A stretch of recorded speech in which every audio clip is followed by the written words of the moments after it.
শাস্ত্রজ্ঞায় প্রশান্তায় বেদান্ত প্রতিপাদিনে নমস্তু অভেদপাদায় জ্ঞান বিজ্ঞান দীপ্তায়। স্বামী অভেদানন্দ মহারাজের এবছর 155তম জন্মতিথি। 1866 খ্রিস্টাব্দের 2রা অক্টোবর তার জন্মদিন, কিন্তু তিনি জন্মগ্রহণ করেছিলেন কৃষ্ণা নবমী তিথি। এবছর এই তিথিটি পড়েছে 11ই সেপ্টেম্বর। শ্রীরামকৃষ্ণের এই লীলা পার্ষদ, যিনি রামকৃষ্ণ লীলাঙ্গনে কালী বেদান্তি বা কালী তপস্বী অভিধায় পরিচিত। এই পরিচিতি তার গুরু ভাইরাই দিয়েছিলেন, তাকে কালী তপস্বী বা কালী বেদান্তি বলেই ডাকতেন। কারণ তিনি অহর্নিশি বেদান্ত চর্চায় ডুবে থাকতেন। এই বেদান্তকে নিয়েই তার সমগ্র জীবন উৎসর্গ। আমরা দেখি যে বেদান্ত কি? বেদান্ত হচ্ছে চরম জ্ঞান। ভারতবর্ষের এই উচ্চতম দর্শন, চরম জ্ঞান, বা একে বলা যেতে পারে দ্য নলেজ অফ উইজডম। এই উচ্চ জ্ঞানের যে একটি ভূমি আছে, সেই জ্ঞানে প্রতিষ্ঠিত ছিলেন স্বামী অভেদানন্দজি। তাই স্বামী অভেদানন্দ মহারাজকে আমরা যেখানেই দেখি সেখানেই বেদান্ত কথাটিকে দেখি, এবং বেদান্তের সঙ্গে তার যে একটি বিশেষ যোগ, যে বিশেষ যোগের জন্যই বেদান্ত মানে আমরা অজান্তে স্বামী অভেদানন্দকেই বুঝি। আসলে তিনি সবসময় এই যে বেদান্ত চর্চা এবং চর্চা করতেন। ফলে শ্রীরামকৃষ্ণের যখন সান্নিধ্যে তিনি ছিলেন, সেই সময় কেউ কেউ বলেওছেন এমন কথা যে কালী অহর্নিশি বেদান্ত চর্চা করতে করতে নাস্তিক হয়ে গেছে। বেদান্তের গভীর সূত্রগুলোকে তিনি ধ্যানে আনার চেষ্টা করতেন, বোঝার চেষ্টা করতেন, যুক্তিনিষ্ঠ ব্যাখ্যা চাইতেন। কখনো কখনো তার এই ব্যাখ্যা হয়তো অনেকের কাছে অগম্য হয়েছে, তখন অভিযোগ হয়ে গেছে শ্রীরামকৃষ্ণের কাছে। দেখুন, কালী এই বেদান্ত চর্চা করতে করতে নাস্তিক হয়ে গেছে, সে ঈশ্বর কিছু মানে না। অবশেষে শ্রীরামকৃষ্ণের কাছে যখন এই বার্তা এসে পৌঁছালো, শ্রীরামকৃষ্ণ তাকে জিজ্ঞেস করলেন, আরে তুই ঈশ্বর মানিস, বেদ মানিস, বেদান্ত মানিস? জিজ্ঞাসা করেছিলেন। তো তাতে কালী বেদান্তি বলেছিলেন, যতক্ষণ না বুঝতে পারছি ততক্ষণ মানব না। এতে গুরু শ্রীরামকৃষ্ণ বলেছিলেন যে অন্য কোনো গুরুর সান্নিধ্যে গিয়ে যদি এমন কথা বলতিস, তাহলে তোর গালে একটা ঠাস করে চাপড় মারত। যুক্তিনিষ্ঠ অভেদানন্দ তিনিও বললেন, আপনিও মারুন। এই যে গুরুর সঙ্গে তার কথোপকথন, গুরুর সঙ্গে তর্ক বিতর্কের মাধ্যমে জিজ্ঞাসার সমাধান এবং চরম উপলব্ধি স্তরে উপনীত না হওয়া পর্যন্ত তার যে যে প্রশ্ন এসেছে, সে প্রশ্নগুলো তিনি গুরুর কাছে করতেন। গুরু শ্রীরামকৃষ্ণ তাকে দিব্য সান্নিধ্য দিয়ে তার উপলব্ধির স্তর উন্মুক্ত করে দিয়েছিলেন। কালী বেদান্তি যখন প্রথম শ্রীরামকৃষ্ণের কাছে গিয়েছিলেন, শ্রীরামকৃষ্ণ তাকে যোগ শিক্ষা দেবেন বলেছিলেন, এবং যোগ শিক্ষার বাসনা নিয়েই কালী মহারাজ গিয়েছিলেন শ্রীরামকৃষ্ণের কাছে। তার যোগ সম্বন্ধে যে ধারণা এবং যোগ দর্শন, যোগসূত্র তিনি পড়ে যেটুকু জ্ঞান অর্জন করেছিলেন, তাতে তিনি দেখলেন যোগের আরেকটি অধ্যায় জানতে বাকি আছে, এবং সেই অধ্যায়টি শ্রীরামকৃষ্ণের সান্নিধ্যে উন্মুক্ত হয়। শ্রীরামকৃষ্ণ তাকে স্নেহ সাহচর্য দিয়ে যখন তাকে দীক্ষা দিয়েছিলেন, এও এক আশ্চর্য পদ্ধতি, তাকে জিহ্বায় মন্ত্র লিখে দিয়েছিলেন। ঠাকুর যখন অভেদানন্দের জিহ্বায় মন্ত্র লিখে দিয়েছিলেন, তখনই তার মধ্যে ভাবান্তর, তখন থেকেই তার মধ্যে একটা বিশেষ আধ্যাত্মিক ভাবের প্রবাহ দেখা যায়। যিনি যোগ শিখতে গিয়েছিলেন, কিন্তু শ্রীরামকৃষ্ণের সান্নিধ্যে এসেই যোগের চরম শিখরে উঠে গেলেন। আমরা বলি যোগশ্চিত্ত বৃত্তি নিরোধ, আবার কোথাও বলা হয়েছে জীবাত্মার সঙ্গে পরমাত্মার মিলনকেই বলে যোগ। আমরা দেখি এই পরমাত্মা রূপী শ্রীরামকৃষ্ণ, আর যদি বলি যে তার এই শিষ্য স্বামী অভেদানন্দ, তার সঙ্গে যখন মিলেমিশে একাকার হয়ে গেলেন, যে সম্বন্ধ তৈরি হলো, এটাই যোগ অবস্থা। এই যে যোগযুক্ত হয়ে যাওয়া শ্রীরামকৃষ্ণের সান্নিধ্যে এসেই, অবশ্য তার যোগ সম্বন্ধে যে ধারণা ছিল, সেটি যোগীদের যেমন চেহারা, যোগীরা যেমন হঠযোগ বা নিঃশ্বাস প্রশ্বাস নিয়ে যেসব প্রাণায়াম আদি করে, ঠিক সেই রকম নয়। কিন্তু শ্রীরামকৃষ্ণের সান্নিধ্যে মুহূর্তের মধ্যে যোগের চরম শিখরে তিনি উপনীত হয়েছিলেন। এই যোগী অভেদানন্দ শ্রীরামকৃষ্ণের সান্নিধ্যে গিয়ে যেমন তার যোগ সাধনার, আমরা বলতে পারি, নিষ্পত্তি হলো বা শেষ হলো, বা যোগের চরমে তিনি পৌঁছালেন, এর পরেই আমরা দেখি শ্রীরামকৃষ্ণের সান্নিধ্যে তার ধীরে ধীরে গড়ে উঠছে বেদান্তের আরও একটি অধ্যায়।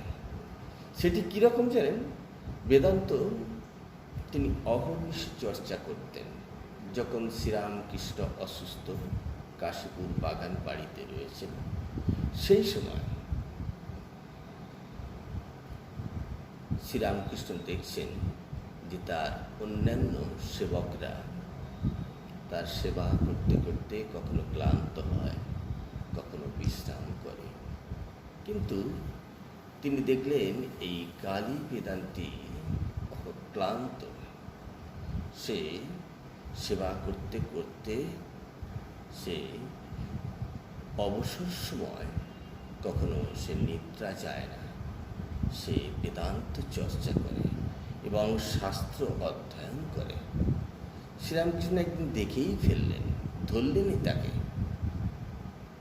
তুই তো দেখছি এখানে ছেলেদের মধ্যে পড়াশোনা ঢোকালি, কি বই পড়ছিস? জিজ্ঞেস করেছিলেন শ্রীরামকৃষ্ণ। তা তিনি বললেন, জন স্টুয়ার্টের দর্শন। তাই এতে কী শেখায়? তখন বললেন যে তর্ক বিতর্ক করতে শেখায়, একে অপরের মত খণ্ডন করতে শেখায়। শ্রীরামকৃষ্ণ তখনই ঠিক করে নিয়েছিলেন, বলে তবে কি জানিস, নিজেকে মারতে হলে একটা নরুনি যথেষ্ট, কিন্তু অপরকে মারতে হলে ঢাল তরোয়াল লাগে। এই যে তাকে একদিন প্রচারক হতে হবে, বেদান্ত প্রচার করতে যেতে হবে, তারই যেন সূত্র শ্রীরামকৃষ্ণ এখানে খুঁজেই গেলেন। তিনি তার এই পড়াশোনাকে বেদান্ত প্রচার করতে যেতে হবে, তারই যেন সূত্র শ্রীরামকৃষ্ণ এখানে খুঁজেই গেলেন। তিনি তার এই পড়াশোনাকে তিনি তারিফ করতেন, পড়াশোনাকে তিনি ভালোবাসতেন, প্রশ্রয় দিয়েছিলেন। বলেননি যে শাস্ত্র চর্চা করো না, বরং তার এই শাস্ত্র চর্চাকে তিনি ভালো চোখেই দেখতেন। এর পরে পরে আমরা দেখি এই শাস্ত্র চর্চায় তিনি অহর্নিশি ডুবে থাকতেন। যে শাস্ত্রগুলো হয়তো আমরা সবসময় আলোচনা করতে পারি না, কিন্তু অভেদানন্দজি যেহেতু তার ভিত্তি বেদান্ত এবং যোগের উপর, তাই তিনি শাস্ত্রের গহ্বরে পৌঁছেছিলেন এবং এমন একটি উপলব্ধির স্তরে তিনি থাকতেন, ফলে তার ব্যাখ্যা খুব মনোগ্রাহী হতো। আমরা কিন্তু স্বামী অভেদানন্দজিকে আজকে তার 155তম জন্মতিথি উপলক্ষে দেখছি, কিন্তু তিনি যখন এই বেদান্ত চর্চা বা এই যোগ দর্শনের উপর বক্তব্য রাখতেন, সেটি কিন্তু ভারতবর্ষে নয়, সেটি ক্ষেত্র ছিল আমেরিকা এবং বহু ইউনিভার্সিটি এবং বহু শিক্ষাবিদদের সামনে।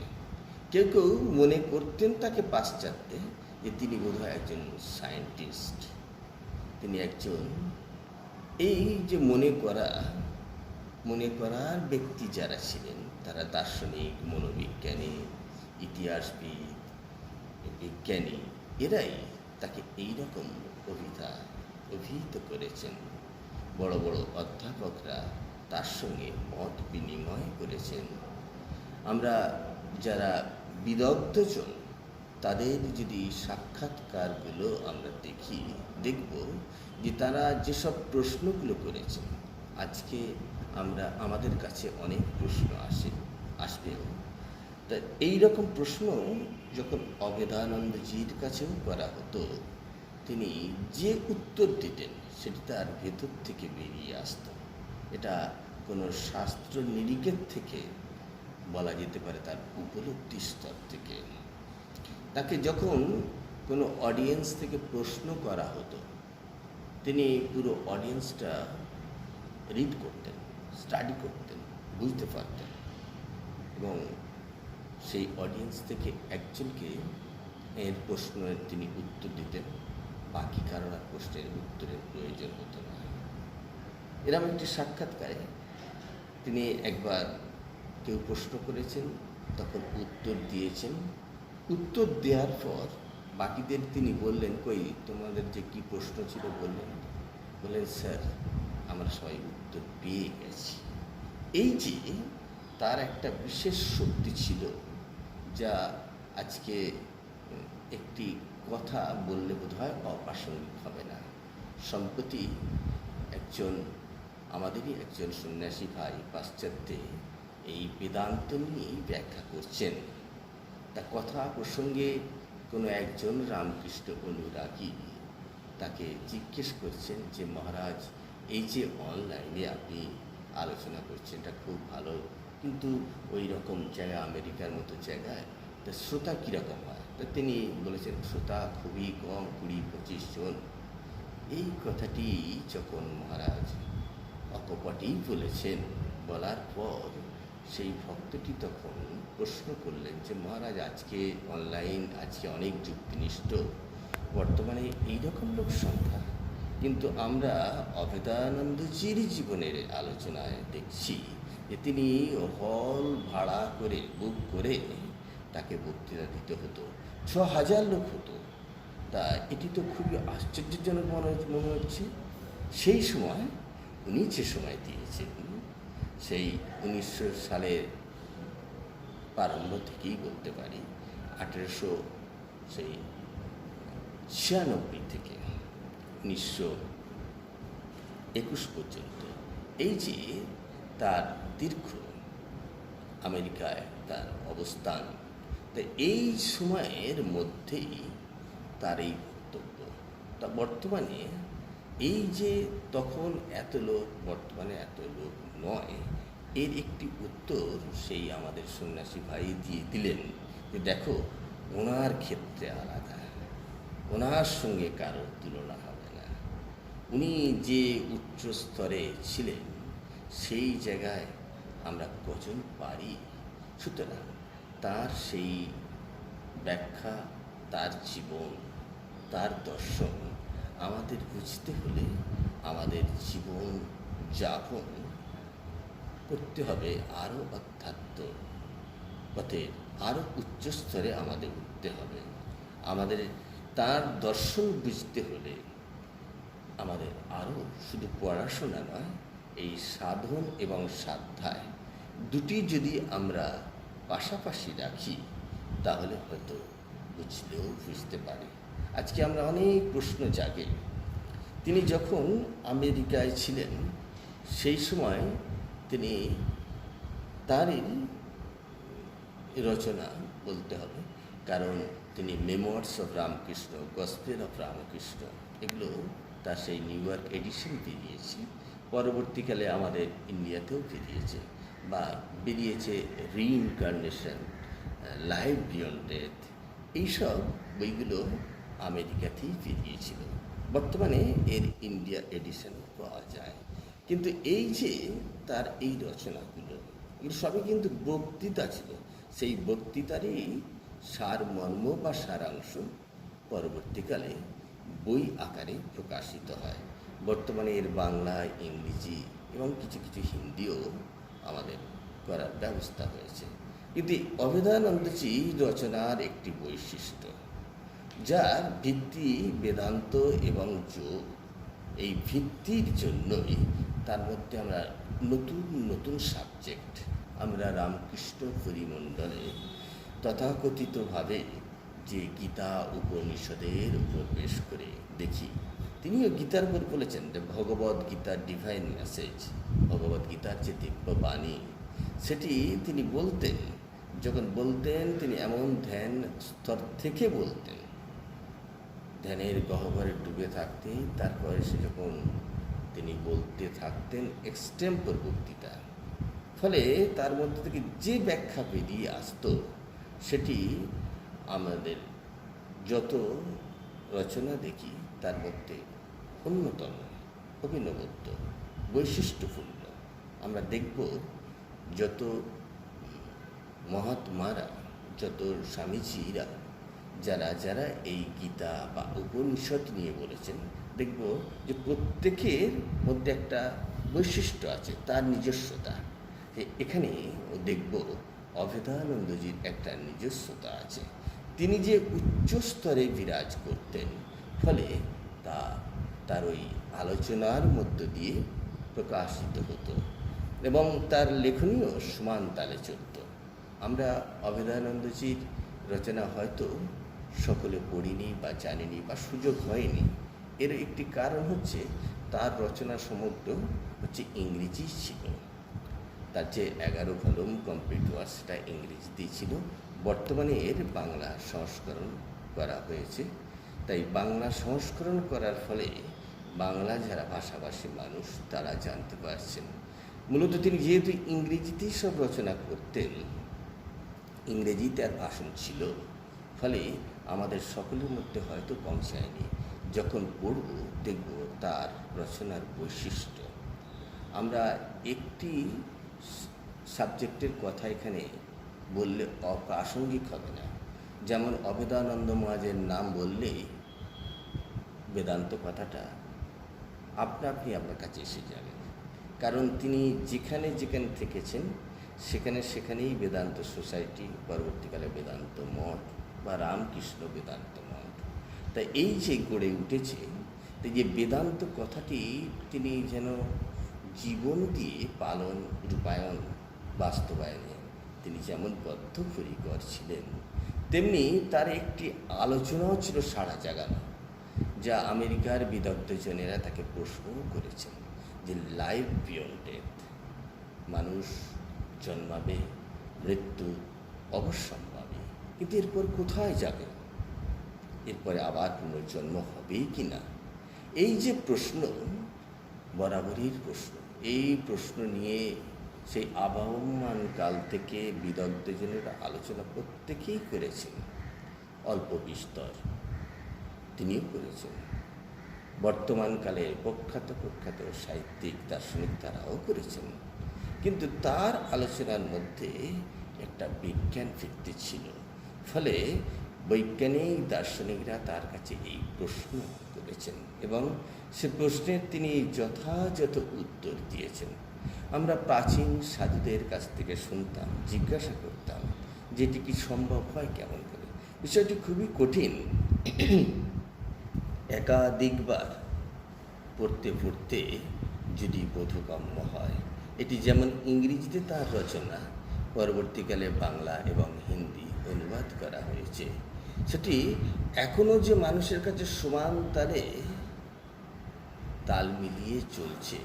ফলে এই বইয়ের চাহিদার কথা আপনাদের বলবো কি সবাই জানে, কারণ এর যে ইংরেজি এডিশন অরিজিনাল সেটা লাইফ বিয়ন্ড ডেথ, তার বাংলা অনুবাদ মরণের পারে এবং হিন্দি অনুবাদ মৃত্যুকে পার। এটি তার সাড়া জাগানো যেমন বক্তৃতা রচনা সমান তালে। ফলে এখনও এই বর্তমান .com বিজ্ঞানের যুগে অনেক প্রশ্ন আসবে, কিন্তু যে লাইফ বিয়ন্ড ডেথ, মানুষ জন্মাবে, মৃত্যু অবশ্যম্ভাবী, কিন্তু এরপর কোথায় যাবে, এরপরে আবার পুনর্জন্ম হবেই কি না, এই যে প্রশ্ন বরাবরই প্রশ্ন। এই প্রশ্ন নিয়ে সেই আবহমান কাল থেকে বিদগ্ধজনেরা আলোচনা প্রত্যেকেই করেছেন। অল্প বিস্তর তিনিও করেছেন। বর্তমানকালের প্রখ্যাত সাহিত্যিক দার্শনিক তারাও করেছেন। কিন্তু তার আলোচনার মধ্যে একটা বিজ্ঞান ভিত্তি ছিল, ফলে বৈজ্ঞানিক দার্শনিকরা তার কাছে এই প্রশ্ন করেছেন এবং সে প্রশ্নের তিনি যথাযথ উত্তর দিয়েছেন। আমরা প্রাচীন সাধুদের কাছ থেকে শুনতাম, জিজ্ঞাসা করতাম যেটি কি সম্ভব হয় কেমন করে। বিষয়টি খুবই কঠিন। একাধিকবার পড়তে যদি বোধগম্য হয়। এটি যেমন ইংরেজিতে তার রচনা, পরবর্তীকালে বাংলা এবং হিন্দি অনুবাদ করা হয়েছে, সেটি এখনও যে মানুষের কাছে সমান তাল মিলিয়ে চলছে। ফলে এই বইয়ের চাহিদার কথা আপনাদের বলবো কি সবাই জানে, কারণ এর যে ইংরেজি এডিশন অরিজিনাল সেটা লাইফ বিয়ন্ড ডেথ, তার বাংলা অনুবাদ মরণের পারে এবং হিন্দি অনুবাদ মৃত্যুকে পার। এটি তার সাড়া জাগানো যেমন বক্তৃতা রচনা সমান তালে। ফলে এখনও এই বর্তমান .com বিজ্ঞানের যুগে অনেক প্রশ্ন আসবে, কিন্তু প্রশ্নকে ছাড়িয়ে তিনি যে জায়গায় উত্তীর্ণ হয়েছেন, সমস্ত প্রশ্নকে নস্যাৎ করে কিন্তু তিনি এগিয়ে চলেছেন। এখানেই তার বৈশিষ্ট্য রচনার। হয়তো আমরা অনেকে সেটা বুঝতে পারবো না, আমাদের কাছে হয়তো অনেকের কাছে বোধগম্যও হবে না। এ নিয়ে বহু জায়গা থেকে বহু প্রশ্ন এসেছে। আমাদের বিদগ্ধ মহারাজদের কখনো আমরা জিজ্ঞাসা করেছি, তারাও কখনো কথা প্রসঙ্গে বিষয়টিকে নিয়ে তারা আলোচনা প্রসঙ্গে এসেছে। দেখো, ওটি একটি স্তর, ওই স্তরে যিনি উপনীত হতে পারেন, যিনি বুঝতে পারেন, তার কাছেই কেবল এটা বোধগম্য। আমি যুক্তিবাদকে প্রশ্রয় করে কটা প্রশ্ন তুলে দিতেই পারি, কিন্তু সেই যুক্তিবাদের প্রশ্নের ওপর আবারও প্রশ্ন তুলতে পারে আরও বড় যুক্তিবাদ। সুতরাং এই যে যুক্তির পর যুক্তি খাড়া আমরা একজনের পর একজন করতেই থাকি, এর শেষ হবে না। কিন্তু যিনি এটি উপলব্ধির স্তরে পৌঁছাবেন, যিনি এটিকে অনুভব করবেন, যিনি এটা দ্রষ্টা, তার কাছে কিন্তু এই প্রশ্নের উত্তর সহজ সরল এবং সমাধান তার কাছেই আছে। কাজেই এই রকম একটি স্তরে তিনি বিরাজ করতেন। ফলে আমরা তার সেই রচনার মধ্যে যেন এটি তার সাড়া জাগানো যেমন কতগুলো বক্তৃতা ছিল, যে বক্তৃতাগুলো আমাদের এখনও অবাক করে। তিনি নিজেই একবার এক অধ্যক্ষ মহারাজকে বলেছিলেন, দেখো আমার ওই স্পিরিচুয়াল আনফোল্ডমেন্ট বইটা পড়ো।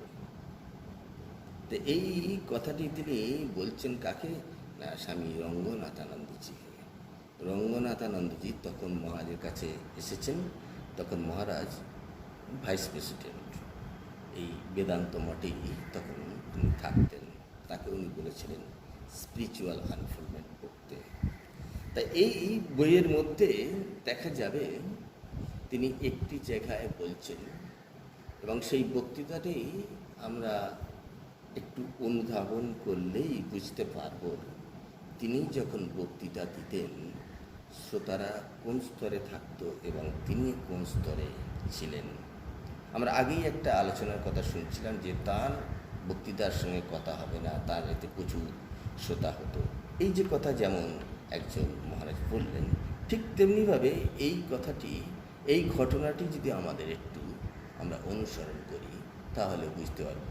মড মেমোরিয়াল বলে একটি হল ছিল আমেরিকার এমন একটি জায়গা, যেমন আমাদের কলকাতার ওই শ্যামবাজারের পাঁচ মাতার মোড়ের মতোই এইরকম একটি 5 পয়েন্ট ক্রসিংয়ে সেই হলটি, যেখানে প্রচুর যানবাহন, প্রচুর কোলাহল লোক। সেই রকম জায়গায় একটি বক্তৃতা দিচ্ছেন স্বামী অভেদানন্দ, যার বক্তৃতার সময় 45 মিনিট এবং বিষয় কনসেন্ট্রেশন, হাউ টু কনসেন্ট্রেট, কেমন করে আমরা নিজেদের কনসেন্ট করব। তো এই যে কনসেন্ট্রেশন বলতে গিয়ে তিনি এমন কনসেন্ট্রেট হয়ে গেলেন, ফলে সমস্ত ভক্ত শ্রোতারাও এমন কনসেন্ট্রেট হয়ে গেল, ফলে তাদের সময় সম্পর্কে এবং আবহ পাশাপাশি কি কারোর কোনো সময়ও ছিল না জানা, এবং বড় ঘটনাও ঘটে গেল, কেউ বুঝতে পারল না। ঘটনাটা এইরকম, মহারাজ যখন সেই মঠ মেমোরিয়াল হলে বক্তৃতা দিচ্ছিলেন, সেই সময় ব্যাস ব্যান্ড বাজিয়ে একটা প্রসেশন 10 মিনিট ধরে গেছে, সেই পথটিকে ক্রস করে গেছে। আশ্চর্যভাবে শ্রোতারাও কেউ শুনতে পায়নি সেই ব্যান্ড বাজনা। এত বড় প্রসেশন গিয়েছে তারা কেউ জানতে পারেনি, এবং বক্তা মহারাজও বুঝতে পারেননি। পরের দিন কাগজে বেরিয়েছে এবং খবর হয়েছে। তো সেই সময় আমাদের মহারাজের এই বক্তৃতা শোনার সময় যারা অধ্যাপক ছিলেন, সেই অধ্যাপকদের মধ্যে একজন বললেন যে মহারাজ, আপনার কনসেন্ট্রেশন বক্তৃতা দেওয়া সার্থক, কারণ আপনি ওই কনসেন্ট্রেশন বক্তৃতা দিতে দিতে এমন একটি জায়গায় মনঃসংযোগ হয়ে গিয়েছিল আপনার, এবং আমরাও মনঃসংযোগ আমাদের হয়ে গিয়েছিল, ফলে আপনিও বুঝতে পারেননি, আমরাও কেউ জানতে পারিনি। এত বড় ব্যান্ড বাজিয়ে এত বড় একটা শোভাযাত্রা এখান দিয়ে গেল। সুতরাং অভেদানন্দজি এইরকম এক ব্যক্তিত্ব, যখন বক্তৃতা দিতেন তিনি অন্য কোনো লোকে থাকতেন। আমরা প্রাচীন সাধুদের মুখ থেকে শুনেছি, এই মঠে ছিলেন যে মহারাজ যখন উপনিষদের বলতেন তো উপনিষদেই বলতেন, গীতার উপর বলতেন, বা ঠাকুরের স্মৃতিচারণা যখন করতেন তখন আর তিনি নিজে থাকতেন না। তিনি একবার কথা প্রসঙ্গে বলেই ফেলেছিলেন যে দেখছিস কি, আমার মধ্যে ঠাকুর, মা, স্বামীজি খেলা করছে। যে এই যে কথাটি তিনি বললেন, আর সবাই মেনে নেওয়া কি সহজ? এখন এই বিষয়টি আমরা মহারাজদের কাছ থেকেই শুনেছি। জিজ্ঞাসা করেছিলাম, বলে তিনি যখন বলতে বলতে এমন একটি স্তরে উপনীত হতেন, মনে হচ্ছে তার মধ্যেই ঠাকুরকে দেখছি, আবার কখনো কখনো তার মধ্যেই যেন মাকে দেখতাম, আর কখনো কখনো তার মধ্যেই স্বামীজিকে। যেমন তার কর্মযোগ দেখলে মনে হয় যে স্বামীজির ঠিক আরাধ্য কাজ তার উপরেই আরোপিত হয়েছিল। স্বামীজি বলেছিলেন, even if I perish out from this plane, my message will be sounded through this dear slip. এটি স্বামীজি তার প্রথম maiden speech, an introduction of Panchadashi. এই পঞ্চদশীর ওপর যখন স্বামী অভেদানন্দকে প্রথম লন্ডনে বক্তৃতা দেওয়ার জন্য স্বামীজি বলেছিলেন, এবং তার বক্তৃতা শুনে স্বামীজি এই কথা বললেন যে যখন আমি এই পৃথিবীতে থাকবো না, তখন আমার কণ্ঠস্বর এই প্রিয় গুরু ভাইয়ের মুখ দিয়ে ধ্বনিত হবে, আমারই বার্তা এর মুখ দিয়ে ধ্বনিত হবে।